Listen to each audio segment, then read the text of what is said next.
हाथ जोड़ी करी मोदी चाचा जी दोहाई हो, काहे बढ़वले बाड़ा इतना महंगाई हो।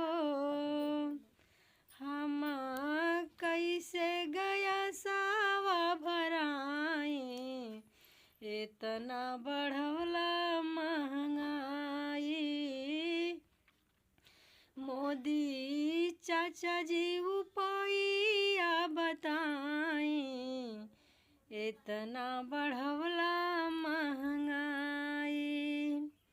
सासू हमरे काहे बहुअर लकड़ी जरावा हो, चूल्हिए पे बहुअर खानावा बनावा हो।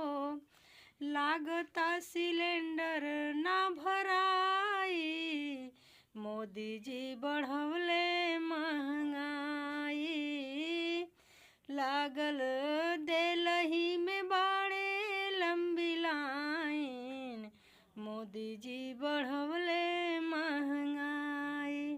राधे राधे दोस्तों, ये महंगाई के ऊपर मोदी जी, नरेंद्र मोदी जी के ऊपर ये छोटा सा गीत गाई हूँ। अगर अच्छा लगे आप लोग तो हमारे गीत को सपोर्ट करिए, अपना आशीर्वाद दुलार प्यार दीजिए और हमारे YouTube channel, Facebook channel, Instagram channel को आप लोग सपोर्ट करिए। राधे राधे, जय श्री कृष्ण।